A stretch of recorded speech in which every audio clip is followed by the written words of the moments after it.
The sound wasn't a clap. It was a crack like a dry branch snapping in a dead forest. In the hallowed silence of Courtroom 4B, that sound stopped time. Everyone froze. The stenographer, the judge, the jury. Officer Derek "the Bull" Sterling, a man twice the size of the woman standing before him, grinned. He had just backhanded Nadia King, a sitting member of Parliament, across the face in open court. He thought his badge made him a god. He thought she would crumble. He was wrong. 2 seconds later, Sterling was on his back. Eyes rolled into his head, twitching on the linoleum.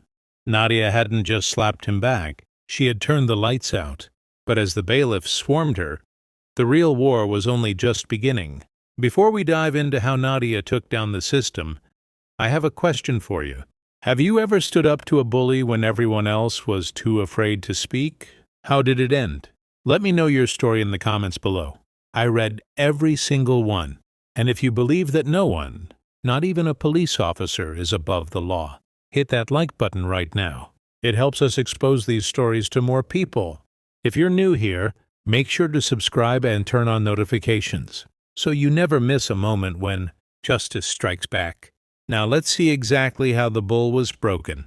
The air in the Central Criminal Court, widely known as the Old Bailey, always smelled of old varnish, floor wax, and misery. On Tuesday, November 14th, the atmosphere was particularly suffocating. The heating system was rattling, fighting a losing battle against the encroaching winter chill. But inside Courtroom 4B, the temperature was rising for a different reason. Nadia King, the MP for Southwark Central, sat in the front row of the public gallery. She wasn't there as a defendant nor as a witness. She was there as an observer, keeping a promise to a constituent whose son had been a victim of police negligence. Nadia was 42, sharp-featured with eyes that could cut glass, and a reputation that earned her the nickname the Iron Lady of Southwark. She wore a charcoal power suit that screamed authority, her hair pulled back in a severe, no-nonsense bun. She sat with a straight spine, her notebook open, pen poised. Roaming the perimeter of the court like a shark in a fish tank was Officer Derek Sterling. Everyone knew Sterling. He was a relic of a bygone era of policing, a man who believed fear was the only currency that mattered. Standing 6'4" with a neck as thick as a tree stump, Sterling was known on the streets as the Bull. He had a dossier of complaints against him as thick as a Bible, ranging from excessive force to intimidation, but they always seemed to vanish before disciplinary hearings. The police union loved him. The public feared him. The tension began during a recess. The judge, the Honorable Justice Arthur P. Holloway, a man whose outdated views on authority were well known, had called a 10-minute break. Nadia stood up to stretch her legs, moving toward the aisle. Sterling, who had been eyeing her with disdain since she arrived, stepped directly into her path. It wasn't accidental. It was a block. "Excuse me, officer," Nadia said, her voice cool and level. "You're in my way." Sterling didn't move. He looked down at her, a smirk playing on his lips, chewing gum with an obnoxious, open-mouthed rhythm. "Gallery is closed, sweetheart. Sit down. I am a member of Parliament." "Officer Sterling," Nadia corrected him, her eyes locking onto his. "And the recess allows movement. Step aside." "I don't care if you're the Queen of Sheba," Sterling grunted, stepping closer, invading her personal space. His breath smelled of stale coffee and aggression. "In this room, I'm the law." And I said, "Sit down." The courtroom was quiet, but eyes were darting toward the confrontation. A few reporters in the back row perked up, sensing blood. "I'm leaving to make a call," Nadia said, attempting to step around him. Sterling's hand shot out, grabbing her upper arm. His grip was bruising. "Don't you walk away when I'm talking to you." Nadia pulled her arm back, her voice rising so the room could hear. "Unwind your hand from me, officer, now." "Or what?" Sterling laughed, a deep mocking sound. "You going to legislate me to death?" "I'm going to report you for assault," Nadia said, reaching for her phone. That was the trigger. Sterling used total submission, snapped. The audacity of this woman. This politician challenging him in his domain was too much. "Put the phone away!" he roared. And then he did the unthinkable. With a sneer of contempt, he swung his right hand in a sharp, backhanded motion. Crack! It connected squarely with Nadia's cheekbone. The force of it staggered her. Her head whipped to the side. A collective gasp sucked the oxygen out of the room. The court clerk covered her mouth. The reporters froze. For 1 second there was absolute silence. Sterling stood there, chest puffed out, waiting for the tears, the cowering, the fear. Nadia King slowly turned her head back to face him. Her cheek was already turning a bright, angry red, but there were no tears in her eyes. There was only a cold calculation, a switch flipping from diplomat to warrior. What Sterling didn't know, what wasn't in his little mental file of her, was that before Nadia King was a politician, before she walked the halls of power, she had grown up in the roughest estate in South London, and she had spent 10 years training in Krav Maga to survive it. Sterling moved to grab her again. I said, he never finished the sentence. Nadia didn't wind up. She didn't telegraph.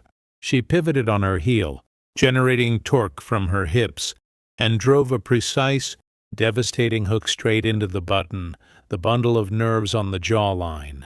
It was a connection so clean it sounded like a hammer hitting a wet sandbag. Sterling's eyes rolled back instantly. His legs turned to jelly. He didn't crumble. He fell like a cut tree, crashing backward onto the hard floor with a thud that shook the benches.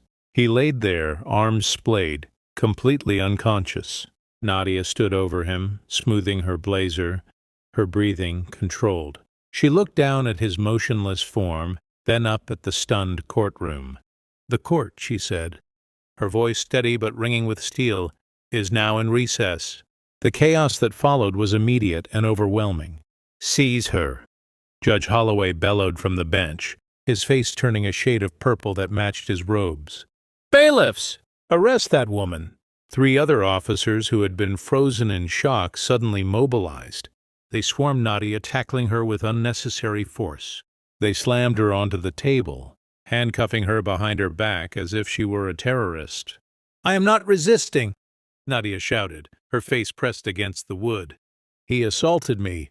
It was self-defense." "Shut your mouth," one of the officers hissed, wrenching her arm up painfully. "You just assaulted a police officer in a court of law. You're done, lady.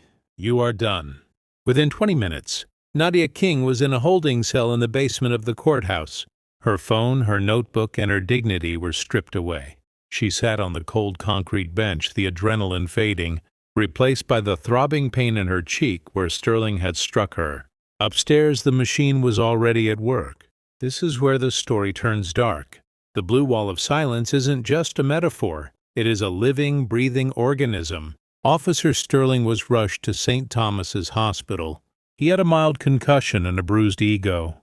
But by the time the police union representative, a man named Bill O'Reilly, no relation to the pundit, but just as loud, got to the press, Sterling was on life support.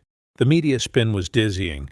By 6 p.m., the headlines on the evening news were screaming, "Crazed MP attacks hero cop in courtroom. Meltdown. Violence in the Old Bailey. Nadia King snaps." The police released a statement. It was a masterpiece of fiction. It read, "During a routine recess, MP Nadia King became belligerent and aggressive. When Officer Sterling attempted to restrain her for the safety of the court, she launched an unprovoked and vicious assault, rendering the officer unconscious. Officer Sterling is currently in critical condition. Crucially, there was no mention of the slap. Why? Because the courtroom cameras, the official CCTV feeds, suddenly developed a technical glitch.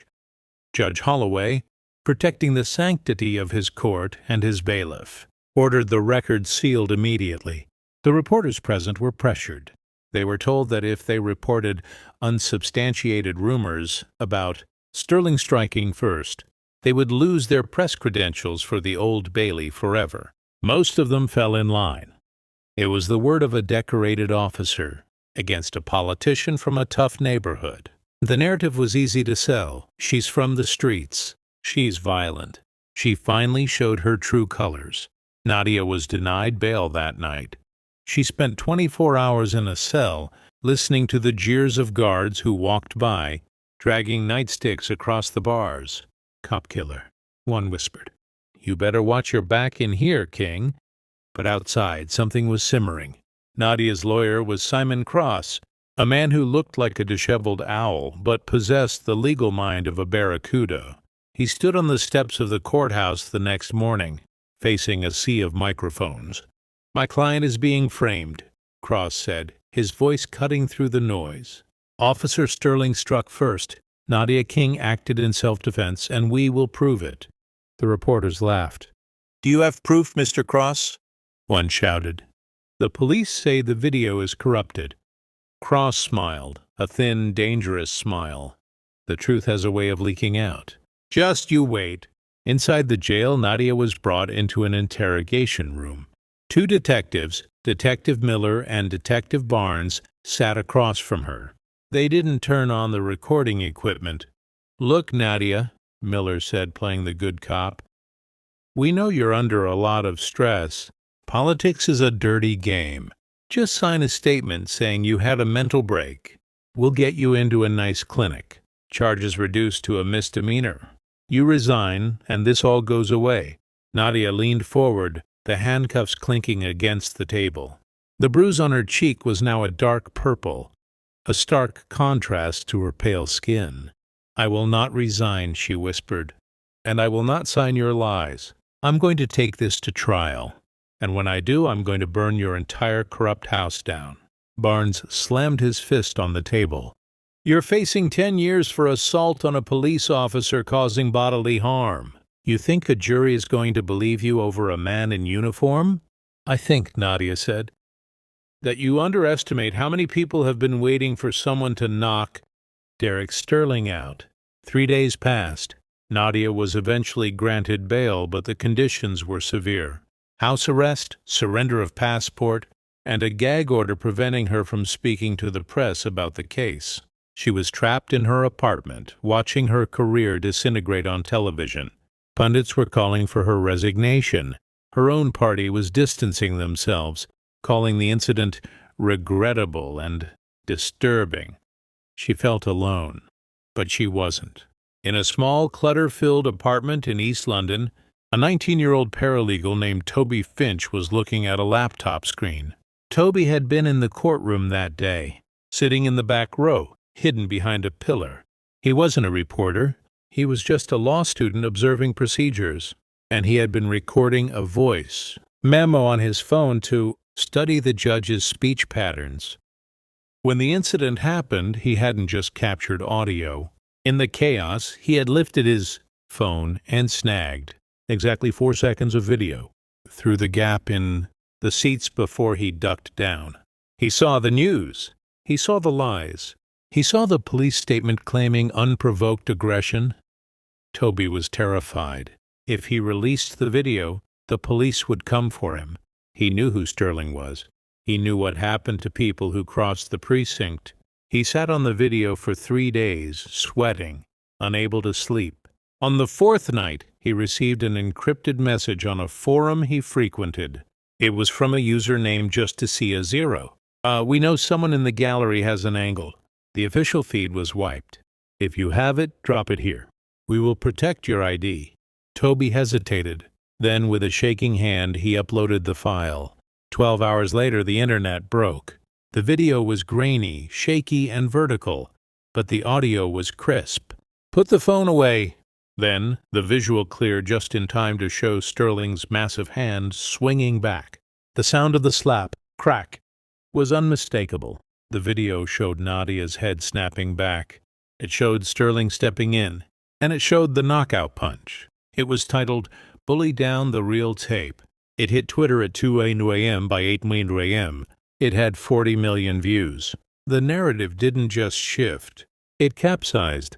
The comment sections went from "lock her up" to "she knocked him into next week" and "self-defense." Hashtags like "she charged," "stand with Nadia," and "one could the slap" heard around the world began trending globally. But the police weren't done. The morning the video leaked, Simon Cross received a phone call. It wasn't from the DA, it was from an anonymous number. "Tell your client to take the plea deal today," a distorted voice said. "Or we release the file on her brother." Nadia's brother, Liam, had been a recovering addict for 5 years. He was clean, working a steady job, but the police had evidence, planted or real. It didn't matter. That could send him away for distribution. Nadia sat in her living room with Simon. "They're threatening Liam," she said, her voice trembling for the first time. "If I fight this, they destroy him." Simon Cross took off his glasses and rubbed the bridge of his nose. "Nadia, if you fold now, Sterling walks. He gets a medal, and you become a felon." They are terrified. That video changed the game. But they still control the board. We need something more than just the video. We need to destroy his credibility completely. "How?" Nadia asked. The judge sealed his records. "I know a woman," Simon said, lowering his voice. "An investigative journalist named Sarah O'Connell. She's been tracking Sterling for years. She has the ghost file." "The what?" "The file of every complaint, every settlement, every beaten suspect that the department paid off to keep quiet. It's never been admissible in court because Judge Holloway always blocks it. But if we can get it into the public record, if we can get it in front of the jury, how do we do that if the judge blocks it?" Simon looked at her, a glimmer of rebellion in his eyes. "We don't get the judge to admit it. We get Sterling to admit it. He'll never admit to it. He lies as easily as he breathes." "He does," Simon agreed. "But every bully has a weakness. Sterling's weakness is his vanity. He thinks he's untouchable. We're going to use that. We're going to bait the trap." The trial was set for 2 weeks later. It was fast-tracked, presumably so the city could bury Nadia before the public support grew any louder. It was billed as the trial of the decade, but as Nadia prepared for court, a brick crashed through her living room window. Wrapped around it was a note, "Last warning." Nadia picked up the brick. She looked at the glass shattering on her floor. She thought of Sterling's smirk. She thought of her brother. She dialed Simon. "I'm not taking the deal," she said. "Let's go to war." The day of the trial, the streets outside the Old Bailey looked less like a legal proceeding and more like a war zone. Barricades held back 2 distinct crowds. On the left, the Blue Lives Matter contingent, waving flags and holding placards that read, "Protect our protectors," and "Lock her up." On the right, a massive, swelling tide of supporters for Nadia, wearing T-shirts, emblazoned with the frame of the end video where her fist connected with Sterling's jaw. They chanted, "Hands off Nadia!" Inside, Courtroom 1 was packed to the rafters. The air conditioning was working this time, but the atmosphere was still stifling. Judge Holloway sat on the bench, looking down with the expression of a man who had already written his verdict. He had denied the defense's motion to recuse him, stating there was no evidence of bias, despite him having attended the police union's Christmas gala 3 years running. The prosecutor was Leonard Graves, a man known in legal circles as the Mortician. He was tall, gaunt, and spoke in a monotone drone that lulled juries into submission before he snapped the trap shut. He was the establishment's cleaner. Nadia sat at the defense table, Simon Cross beside her. She looked tired but focused. She wore white, a strategic choice by Simon to subliminally suggest innocence. Graves began his opening statement. He didn't shout. He didn't pace. He stood perfectly still. "Ladies and gentlemen of the jury," Graves droned, adjusting his wire-rimmed spectacles. "This case is not about politics. It is not about gender. It is about order. We live in a society governed by laws. When a citizen, no matter how powerful, decides to take the law into her own hands and brutally assault a uniformed officer of the crown inside a court of justice, that is not self-defense. That is anarchy." He pointed a skeletal finger at Nadia. "Ms. King didn't just slap an officer. She utilized military-grade combat training to inflict severe bodily harm on a public servant who was merely trying to maintain order. We will show that Officer Sterling was acting within the scope of his duties, and that Ms. King, fueled by entitlement and rage, snapped. The jury, a mix of 12 Londoners who looked terrified to be there, nodded along. Graves was good. He made the lie sound boringly inevitable. Then came the witnesses. First, the court clerk who had covered her mouth. She testified nervously, I saw Officer Sterling approach her. He seemed calm. Then there was a scuffle, and then she hit him. It was very violent. Did you see Officer Sterling strike her? Graves asked. I couldn't see that angle clearly. It happened so fast. Cross declined to cross-examine her. He knew she was just frightened. Then the main event. The prosecution calls Officer Derek Sterling. The doors opened and Sterling walked in. The theater was impressive. He was wearing his dress uniform, medals gleaming on his chest. But the pièce de résistance was the soft foam neck brace he wore and the slight, exaggerated limp. He took the stand, grimacing as he sat down, playing the wounded hero to perfection. Graves walked him through the official version of events. Officer Sterling, walk us through the moment of the assault. Sterling cleared his throat, looking at the jury with puppy dog eyes. Well, sir, I saw the defendant trying to push past the bailiff station. That's a restricted area during recess. I stepped in to verbally correct her. She became irate. She started screaming about her rights. I put a hand up just to create distance, a de-escalation tactic, and she grabbed my arm. I pulled away, and the next thing I knew, the lights went out. Did you slap her? Graves asked. Absolutely not, Sterling said, looking shocked. I would never strike a woman. I've been on the force for 15 years. My record is spotless. Nadia clenched her jaw so hard she thought a tooth might crack. Thank you, officer, Graves said, sitting down with a satisfied smirk. It was Simon Cross's turn.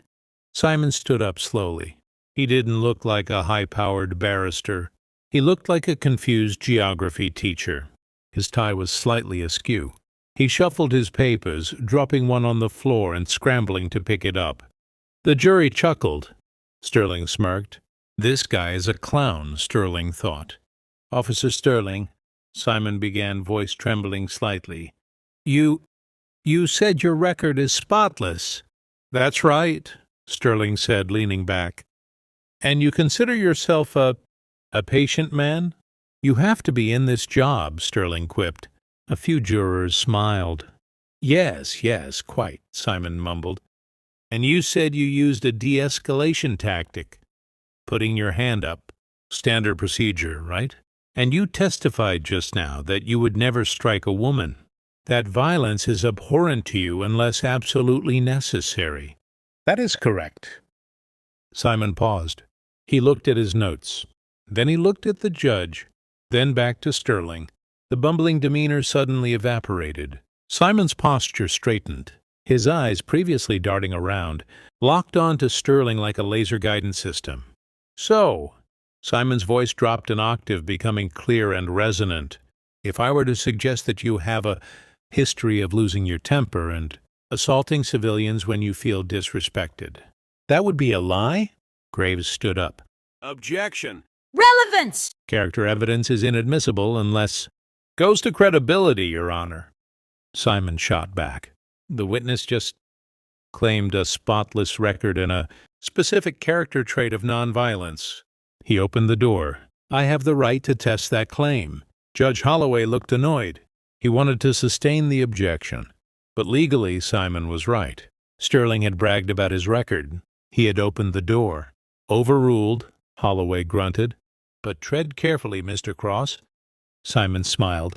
It was a shark's smile. Officer Sterling, Simon said, walking to the middle of the room. You said you would never strike a woman. Do you know a woman named Beatrice Galloway? Sterling's left eye twitched, just a fraction. But Simon saw it. I don't recall the name, Sterling lied. Really? Simon picked up a piece of paper. November 14th, 2018. A traffic stop in Hackney. Ms. Galloway. A 62-year-old grandmother, asked for your badge number. You dragged her out of her car and dislocated her shoulder. The department settled for $40,000. Do you recall that?" "Objection," Graves shouted. "That settlement included a non-disclosure agreement, which applies to the parties, not to a criminal court of law where the witness has perjured himself regarding his record," Simon roared back. "I didn't admit fault," Sterling shouted from the stand, breaking his calm facade. "The city paid her to shut her up. She was resisting." "Ah," Simon said softly. "She was resisting, like Ms. King was resisting." "Yes, let's move on," Simon said, pacing. "How about Thomas Elway?" 2020. You broke his jaw outside a pub while you were off duty. No charges filed. Why? Because the CCTV hard drive at the pub mysteriously vanished. Sound familiar? Sterling's face was turning red. The neck brace seemed to be choking him. "He attacked me. It was self-defense." "Everything is self-defense with you, isn't it, Derek?"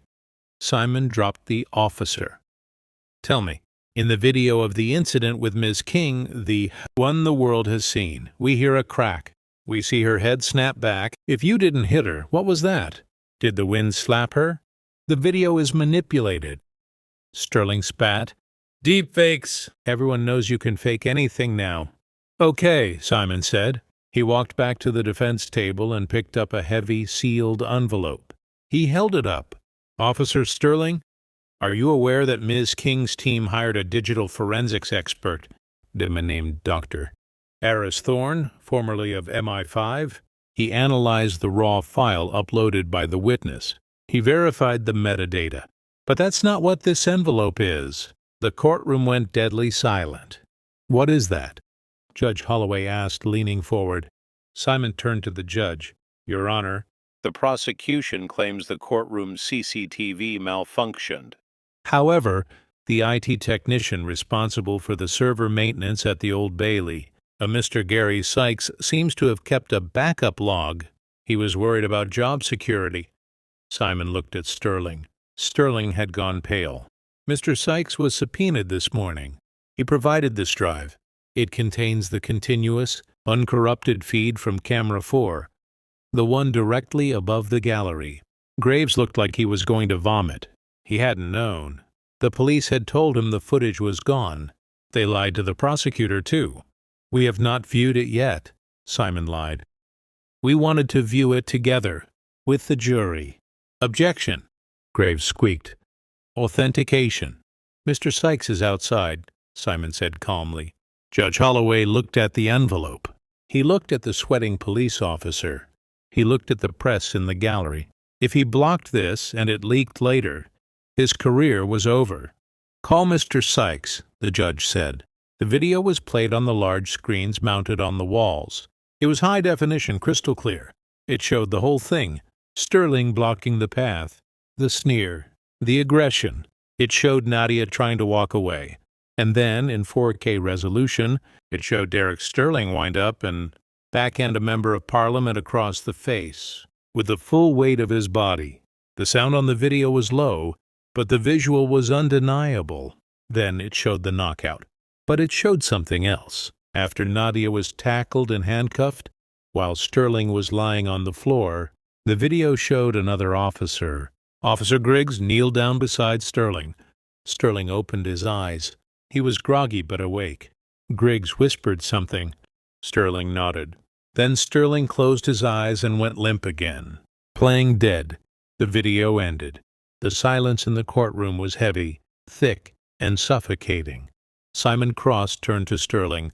"You weren't unconscious for 20 minutes, were you? You were awake when they were arresting her.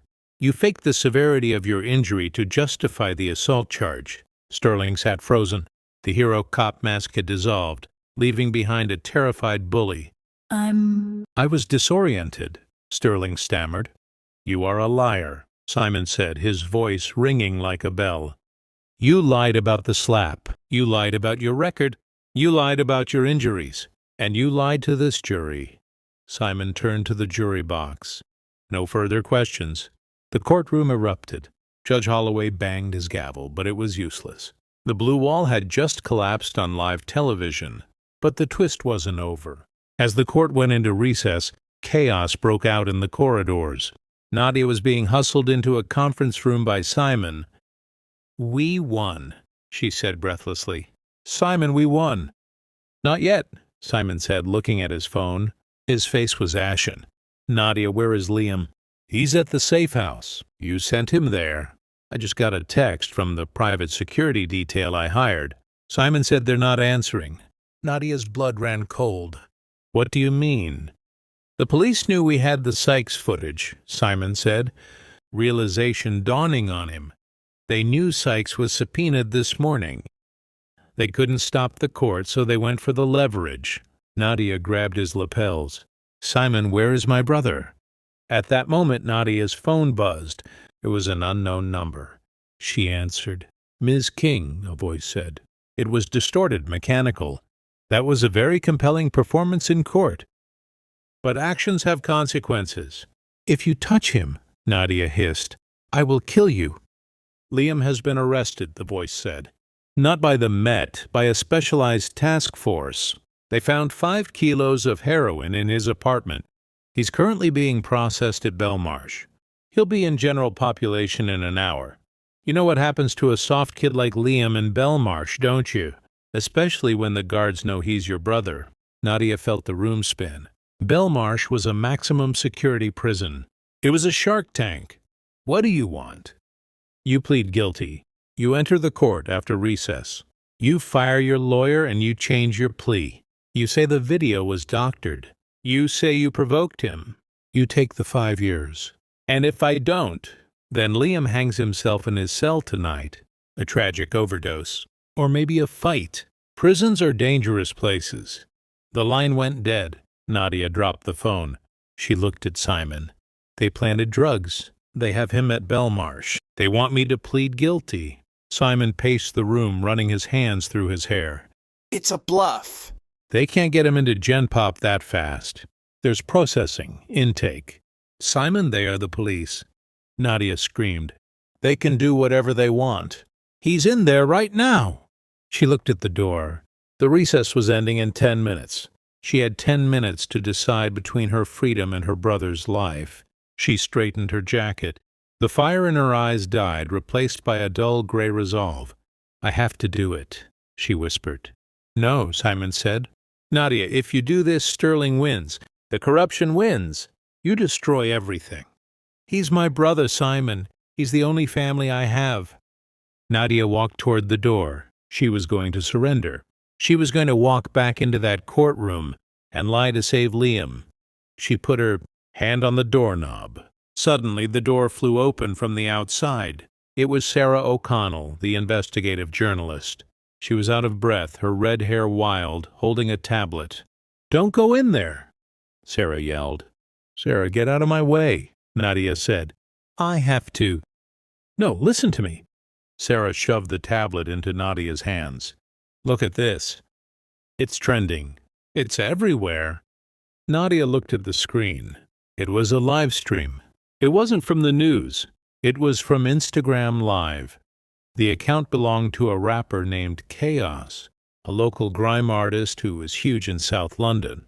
The video showed Chaos standing on the hood of a car outside Belmarsh Prison, but he wasn't alone. Behind him were 300 men, not protesters. These were the streets. There were gang members, local toughs, construction workers, and regular citizens. They had surrounded the police transport van that was trying to enter the prison gates. "Yo!" Chaos shouted into his phone. "They're trying to bring Liam King in here on some fake charge. We ain't having it. We got the receipts. We saw the trial. Southwark is closed today. Officers, you ain't getting through." The camera panned. The police van was completely blocked by a wall of people. The officers inside looked terrified. They couldn't move forward without running people over. And there were too many cameras. "We got him," Sarah said, pointing at the screen. "Nadia, the people blocked the transport. The police can't get him into the prison. They're stuck outside the gates. The press is already helicoptering in. They can't touch him now." "The whole world is watching." Nadia stared at the screen. Tears streamed down her face. She touched the image of the crowd, her constituents, the people she had fought for, the people the police thought were trash. They had come for her. They blocked the van, Nadia whispered. They saved him, Simon said, a grin breaking across his face. The leverage is gone. Nadia wiped her face. The fire came back. It burned hotter than before. Okay, she said. Let's go finish this. Nadia King walked back into courtroom 1, but it felt like walking into a different world. The suffocating tension of the morning had evaporated, replaced by a buzzing, electric energy that vibrated off the wood-paneled walls. The news from Belmarsh had traveled faster than any official court transcript. Every reporter in the gallery was glued to their phone, whispering furiously. The jurors, who had been sequestered from the specifics but could sense the shift in the air, looked restless, their eyes darting between the defense table and the prosecution. Derek Sterling sat at the prosecution table, but the arrogance that had defined his posture for the entire trial was gone. He was hunched over, his massive frame seemingly shrinking inside his dress uniform. He was sweating profusely, a dark stain spreading under the arms of his crisp blue shirt. He was whispering angrily to his union representative, Bill O'Reilly, whose face had gone a pale, sickly shade of gray. Even the bull knew when the herd was turning. Judge Holloway took the bench. He looked rattled. His usually booming voice was thin as he addressed the room. He banged his gavel not with authority, but with a hurried desperation to regain control of a train that was rapidly jumping the tracks. "Order!" Holloway said. "We are ready to proceed with closing arguments. Mr. Graves, you may begin." Leonard Graves, the prosecutor, stood up. He looked exhausted. He shuffled his papers, preparing to deliver a speech he no longer believed in. "Actually, Your Honor," Simon Cross's voice cut through the room. It wasn't loud, but it had the clarity of a bell. He stood up, buttoning his rumpled suit jacket with a newfound precision. "The defense has a motion." Graves spun around, his eyes wide. "Objection!" They rested their case. "We are in the closing phase." In light of the authenticated video footage from Mr. Sykes, Simon continued, ignoring Graves and addressing the judge directly, and the subsequent revelations regarding the integrity of the prosecution's evidence. A new witness has come forward, a witness who can speak directly to the defendant's state of mind and his history of record-keeping. "This is highly irregular," Judge Holloway snapped, though his eyes betrayed his curiosity. "Who is this witness, Mr. Cross? And why should I allow this circus to continue?" "The witness is here, Your Honor," Simon said, gesturing to the heavy oak doors at the back of the room. "And I believe her testimony is essential to the administration of justice." The doors swung open. The room fell into a silence so profound you could hear the hum of the light fixtures. A woman walked in. She was small, frail, and elderly, moving with the slow, deliberate pace of someone in pain. She leaned heavily on a wooden cane, the tap-tap-tap of it against the floor echoing like a metronome. She wore a modest floral print coat and a hat that had seen better days. She looked like anyone's grandmother, soft, harmless, and kind. But when Derek Sterling turned around and saw her, the blood drained from his face so completely that he looked like a wax figure melting under heat. His mouth opened, but no sound came out at first. "Mom!" he finally choked out, the word small and terrified. "Mom, what are you doing here?" A collective gasp rippled through the gallery. The press corps nearly fell over themselves, leaning forward. "Mrs. Martha Sterling," Simon announced to the stunned room. Sterling stood up, his chair scraping loudly against the floor. "Mom, you can't be here. Go home. Someone get her out of here." "Sit down, Derek." The voice didn't sound frail. It cracked like a whip across the courtroom. It was the voice of a matriarch, the voice of a woman who had raised a son and was now watching him destroy everything she valued. The bull sat. He shrank back into his chair, looking for the first time like a scolded child. Mrs. Sterling made her way to the witness stand. The bailiff, looking unsure of himself, helped her up the steps. She didn't look at the jury. She didn't look at the judge. She kept her eyes fixed firmly on her son. Her expression wasn't one of hate, but of a deep, crushing disappointment. "Mrs. Sterling," Simon began, his voice gentle, "you contacted my office regarding this case just 20 minutes ago. Can you tell the court why?" Mrs. Sterling adjusted her glasses. Her hands were shaking, but she clasped them together on her lap to steady them. "Because I raised him better than this," she said. Her voice wavered, then strengthened. "I sat in my living room, and I watched the news. I saw him lie on that stand. I saw him hit that woman in the video, and I saw him smiling about it." She took a deep breath. "My husband, Derek's father, he was a police officer too. A good one. He never raised a hand in anger. He believed the badge meant something." She looked at Derek, tears welling in her eyes. "You shamed him, Derek. You shamed our family. You shamed your father's memory." "Mrs. Sterling," Simon pressed gently, "you mentioned something on the phone." "A notebook." Mrs. Sterling nodded. She reached into her worn leather handbag and pulled out a small black notebook. It was battered, the corners frayed, the spine taped together. It looked innocuous, but the way Derek Sterling stared at it suggested it was radioactive. "Derek has a temper," she told the jury, her voice sad. "He always has. But he's also proud. He keeps a log. He calls it his scorecard. He brags about it at Sunday dinner sometimes. Thinks it's funny, he thinks. He thinks he's winning a game." "Mom, don't!" Sterling pleaded, his voice cracking. "Please shut up, Derek," she yelled back, slamming her hand on the railing. "You are done lying." She turned to the bailiff and handed him the book. "It's all in there. He left it at my house last weekend after Sunday roast.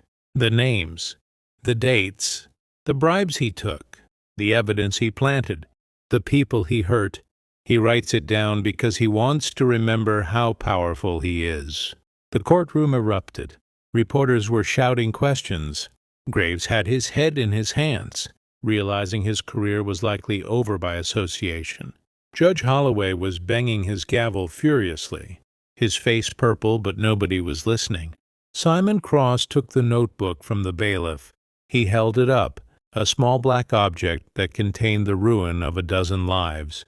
"Your Honor," Simon said, his voice cutting through the noise, "I would like to read an entry into the record." "Mr. Cross," the judge started. "April 4th, Simon read loud and clear. Planted 4 grams of coke on the kid from the corner store. Little punk disrespected me. Easy bust." He flipped a few pages forward. June 12th, slapped. The bartender at the Crown. Deleted. The tape from the back room. Paid the manager $500 to wipe the drive. No face, no case. Simon closed the book with a snap.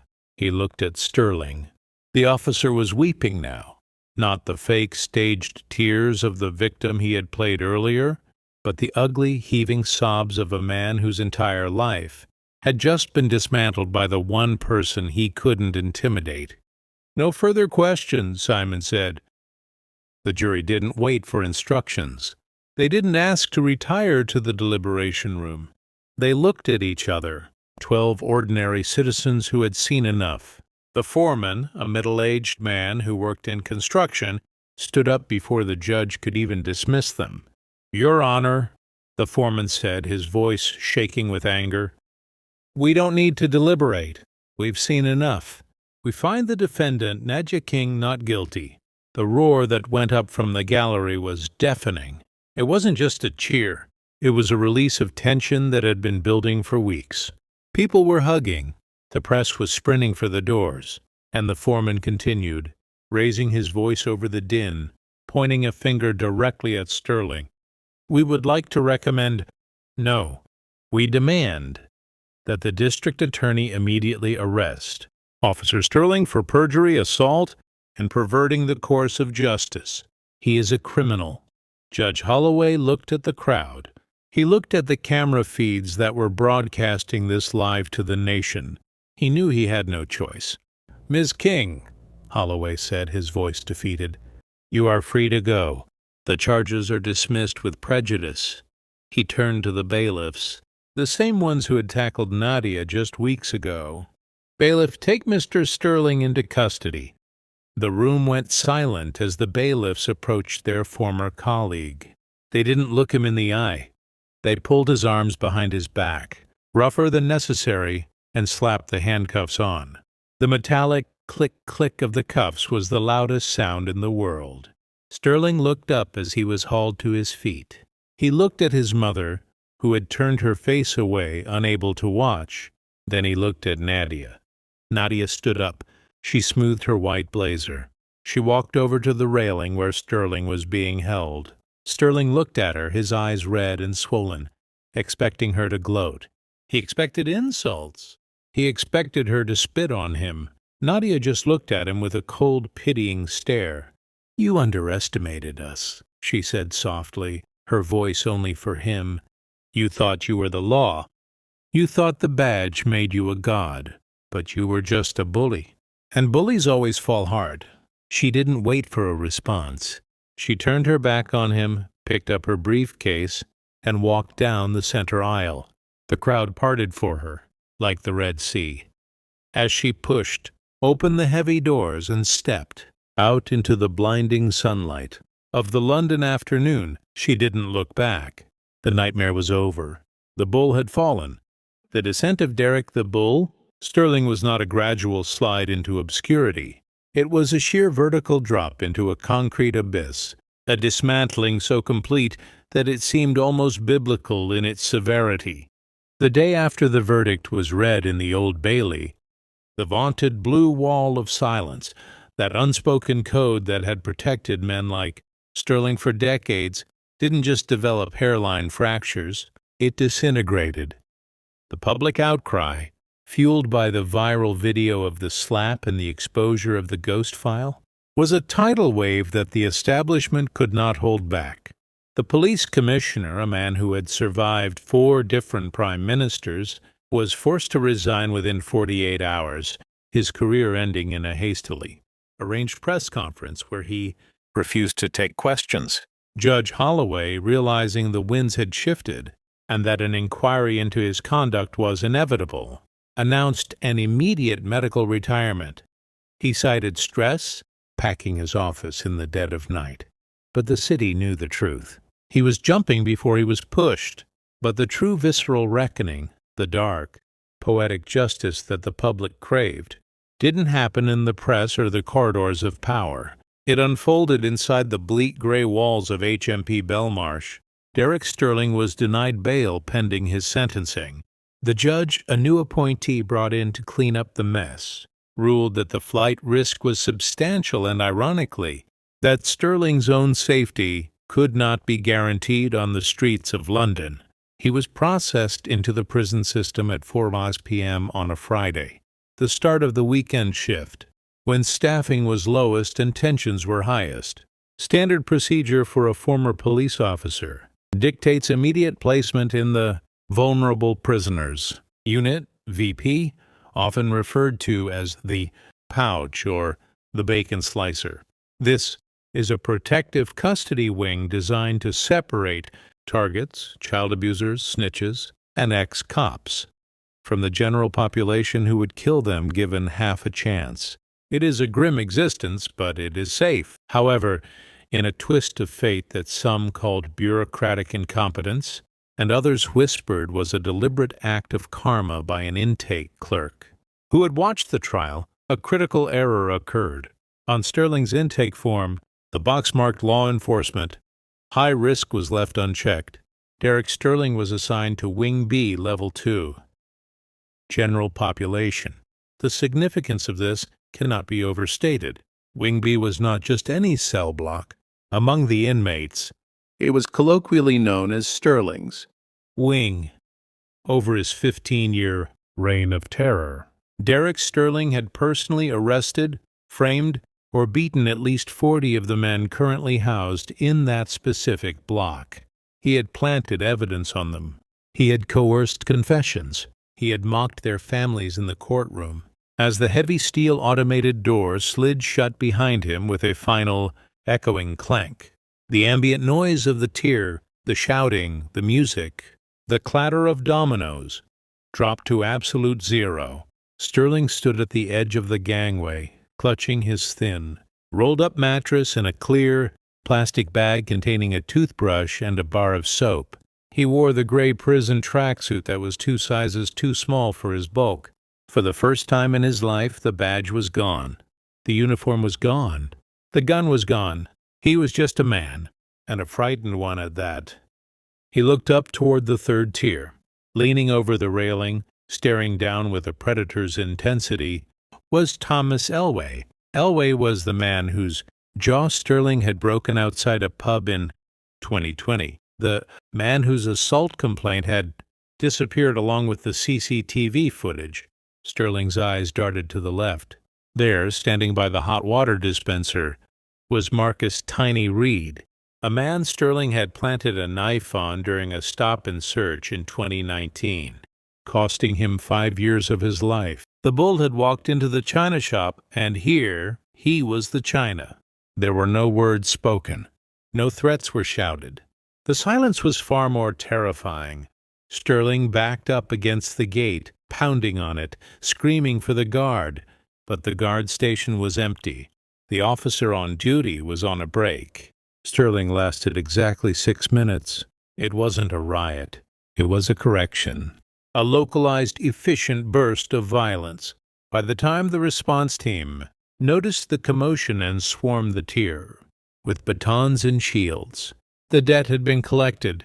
Sterling was found curled in a fetal position near the showers.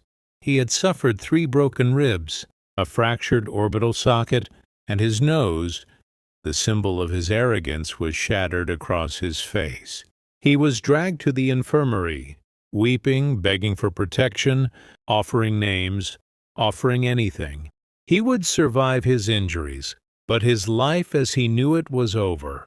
He was moved to solitary confinement, protective custody in its most extreme form. He would spend the next 10 years of his sentence in a 6x8 concrete box, let out for 1 hour a day into a small cage for air. 23 hours of silence. 23 hours to think about the slap. His personal life evaporated just as quickly. His wife, Martha, unable to bear the public shame, and the relentless harassment from the families of Sterling's victims, sold their home in Essex. She moved to a small village in the Scottish Highlands, reverting to her maiden name. She never visited him. The bull was left alone, a broken relic of a corrupt era, terrified of the dark. Meanwhile, back in the borough of Southwark, the atmosphere was not one of vengeance, but of liberation. Nadia King walked out of the courthouse, not merely as a member of Parliament, but as a living legend. She had done the impossible. She had fought the law, and for once the law didn't win. Justice did. The image of her standing over the unconscious Sterling, fists clenched, became an instant icon of resistance. By the next morning, a local street artist had spray-painted a massive mural of the scene on the side of the community center. It was titled simply, The Strike. Nadia didn't go to a gala or a press party. She went straight to the safe house. When she walked through the door, Liam was waiting. He looked thinner, exhausted from the stress, but he was free. When he saw her, he broke down. He collapsed into her arms, sobbing. "They blocked the van, Nod," he cried, burying his face in her shoulder. "I saw it on the news. They blocked the van for me." Nadia held him tight, tears streaming down her own face, washing away the war paint of the last few weeks. "They blocked it for us, Liam," she whispered. "Because we stood up. Because we didn't blink." The ripple effects of her victory were profound. Sarah O'Connell, the journalist who had risked everything to bring the ghost file to court, published the full dossier the following Sunday. It was a bombshell. The detailed records of corruption led to the immediate reopening of over 150 criminal cases. 42 officers were suspended pending investigation. The specialized task force that had terrorized the borough, the Bull Squad, was permanently disbanded. Nadia leveraged her massive surge in political capital to drive real change. She drafted and pushed through the Sterling Act, a groundbreaking piece of legislation. It mandated that police body cameras be live-streamed to a secure, independent server that no officer or precinct captain could access, edit, or delete. It ended the era of lost footage overnight. 6 months later, Nadia King stood on the stage of a town hall meeting in Southwark. The room was packed to capacity, spilling out into the streets. The mood was celebratory, hopeful. During the Q&A session, a young girl, no older than 10, stood up. She was nervous, clutching a microphone with both hands. "Miss King?" the girl asked, her voice trembling. "Were you scared when he hit you? Were you scared?" Nadia smiled, a warm, genuine expression that softened her sharp features. She unconsciously touched her cheek where a faint, almost invisible scar still remained, a permanent reminder of the price of standing tall. "I was terrified," Nadia admitted, her voice projecting to the back of the room without wavering. "Fear is natural. It's human. But you have to remember one thing." She looked out at the faces in the crowd. She saw Toby Finch, the paralegal who had leaked the video, now working as a junior associate in Simon Cross's firm. She saw Chaos, the rapper who had rallied the streets. She saw Sarah O'Connell in the press pit, and she saw thousands of ordinary people who had found their voice. "A bully only has power if you give it to him," Nadia said. "They rely on your silence. They rely on your fear. But the moment you realize that their strength is a lie, that is the moment you win." He slapped me thinking I would break. He thought I was glass. But he forgot that iron doesn't break. It strikes back. The applause that followed was deafening, a roar of approval that seemed loud enough to carry across the city, over the river and through the thick, lonely walls of HMP Belmarsh, where a man who once thought he was a god now sat in silence, listening to the world move on without him. That, ladies and gentlemen, Is the story of how MP Nadia King turned a moment of public humiliation into a revolution. It is a brutal, necessary reminder that authority without accountability is nothing more than tyranny, and that even the thickest blue wall is made of glass, waiting for the right stone to shatter it. Derek Sterling believed his badge gave him the right to be a monster. He learned in the hardest way possible that in the court of real justice, the gavel hits back. Karma didn't just knock on his door, it kicked it down and dragged him out. If this story of justice, resilience, and ultimate karma resonated with you, please smash that like button and subscribe to the channel. It helps us uncover and share more incredible stories like this one. And I want to hear from you in the comments. Do you think Sterling's punishment in general population was fair? Or did the system fail by not protecting him? Let's get a debate going below.